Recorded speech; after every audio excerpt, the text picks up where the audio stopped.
హైదరాబాద్ హుస్సేన్ సాగర్లో జరుగుతున్న సేలింగ్ పోటీలు అందరినీ ఆకట్టుకుంటున్నాయి. కేవలం గాలిని ఆధారంగా చేసుకుని సేలర్లు తమ పడవలను ముందుకు తీసుకువెళ్తున్నారు. సేలింగ్ క్లబ్ ఆర్మీ అసోసియేషన్ ఆధ్వర్యంలో 38వ సేలింగ్ పోటీలు ప్రస్తుతం హుస్సేన్ సాగర్లో కొనసాగుతున్నాయి. 4 రోజుల పాటు తెరచాప పడవల విన్యాసాలు ప్రజలను కనువిందు చేస్తాయి. ఇక హైదరాబాద్ హుస్సేన్ సాగర్లో జరుగుతున్న సేలింగ్ పోటీలకు సంబంధించి మరిన్ని వివరాలు మా ప్రతినిధి విశాల్ అందిస్తారు. హైదరాబాద్ హుస్సేన్ సాగర్లో అంతర్జాతీయ స్థాయి సేలింగ్ పోటీల సందడి మొదలైంది. ఆర్మీ సేలింగ్ అసోసియేషన్ ఆధ్వర్యంలో 38వ సేలింగ్ పోటీలు హైదరాబాద్ హుస్సేన్ సాగర్లో జరుగుతున్నాయి. ముఖ్యంగా ప్రతి సంవత్సరం నైరుతి రుతుపవనాల రాక సమయంలో ఎక్కువ గాలులు వీస్తుంటాయి. ఆ సమయంలో ఈ సేలింగ్ చేయడానికి ఎంతో అనుకూలంగా వాతావరణం ఉంటుంది. దాదాపు 9 సంవత్సరాల పాటు సేలింగ్ లో అనుభవం ఉన్న సంజీవ్ రెడ్డి మనతో పాటు ఉన్నారు. వారిని అడిగి తెలుసుకుందాం. అంటే సేలింగ్ అంటే అసలు ఏంటిది, ఎట్లా ఉంటది, పోటీలు ఎట్లా నిర్వహిస్తారు? ఈ సేలింగ్ యాక్చువల్ గా మనకి సేలింగ్ వచ్చేసి డైరెక్ట్ నేషనల్స్ ఉంటాయి. దీంట్లో సీనియర్ సబ్ జూనియర్స్ ఇంకా సీనియర్ నేషనల్స్ ఉంటాయి. ఎవ్రీ ఇయర్ దీనికి ర్యాంకింగ్ తీస్తారు. ఈ ర్యాంకింగ్ వల్ల ఏషియన్ గేమ్స్ ఇంకా వరల్డ్ ఛాంపియన్షిప్ కి ఇంకా ఒలింపిక్స్ కూడా తీస్తారు ఈ ర్యాంకింగ్ తరపు నుంచి. ఇంకా దీంట్లో డిఫరెంట్ కేటగిరీలో ఉంటాయి. ఏజ్ కేటగిరీ ఉంటుంది. ఎవరైతే ఏజ్ కేటగిరీ ఉందో అండర్ 14 నుంచి అండర్ 18 వరకు అండర్ 4.7 అని ఉంటుంది. ఆ 4.7 ఏజ్ కేటగిరీ వరకు వాళ్ళు ఏషియన్ గేమ్స్ వరకు వెళ్ళొచ్చు. ఇంకా రేడియల్ అనేది ఉమెన్ క్లాస్. అది ప్రత్యేకంగా ఉమెన్ క్లాస్ కాబట్టి వాళ్ళకి మనకు ఉమెన్ క్లాస్లలో ప్రెసెంట్ ఎవరైతే నేత్రకుమార్ అని ఉన్నారో వాళ్ళు ఆల్రెడీ 2 ఒలింపిక్స్ పోయిన 2019 ఒలింపిక్స్ లో ఆడారు. ఈసారి కూడా ప్యారిస్ ఒలింపిక్స్ కి. ఇంకా ఏదైతే సీనియర్ కేటగిరీ ఉందో స్టాండర్డ్ సెయిలింగ్ దాంట్లో కూడా విష్ణు శర్వణన్ పోయినసారి కూడా మనకి ఆడారు. అంటే ఒకసారి సేలర్ ఈ నీటి లోపలికి ఎంటర్ అయిన తర్వాత ఎలాంటి సవాళ్ళు ఎదుర్కొనాల్సి వస్తుంది?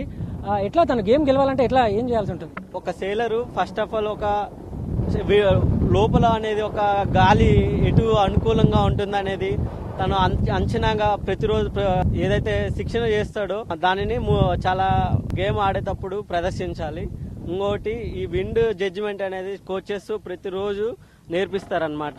ఎక్కడి నుంచి స్టార్ట్ తీసుకోవాలి, ఎలా తొందరగా మనము రీచ్ అవ్వాలి మార్క్ కి, ఎలా విండ్ ఫేవర్ ని చేసుకోవాలి, బోట్ ఎలా కంట్రోల్ చేసుకోవాలి. గాలి ఎటువైపు వీస్తే అటువైపు వెళ్ళాలి అట్లా ఉంటుంది.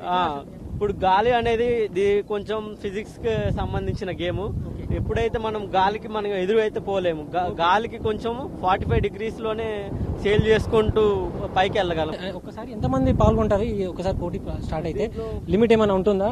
ఎట్లా ఎలిమినేషన్ ఎట్లా ఉంటుంది?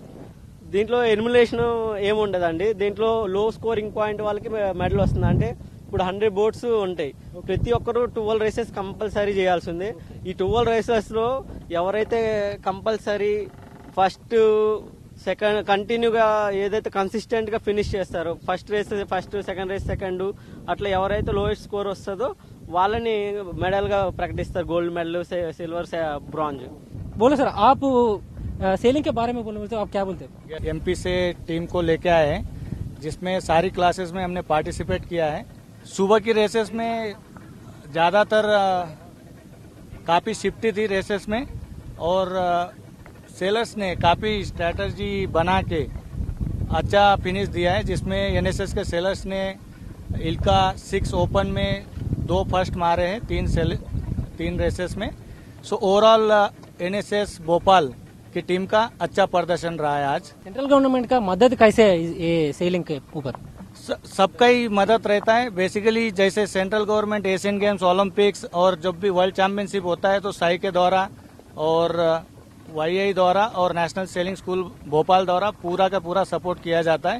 जिसमें भी टैलेंट है वो टैलेंट परख के उसको 100% सपोर्ट किया जाता है, जो अभी तक दिया जा रहा है. और నేషనల్ और ఏషియన్ గేమ్స్ में మెడల్ లేకే ఆए हैं. రైట్, ఇది అంటే స్పోర్ట్స్ అంటే కేవలం క్రికెటే కాదు, సేలింగ్ లాంటి ఎన్నో అద్భుతమైన పోటీలు ఉన్నాయి. కేంద్ర రాష్ట్ర ప్రభుత్వాల సహకారాలు కూడా దీనికి ఉంటాయి.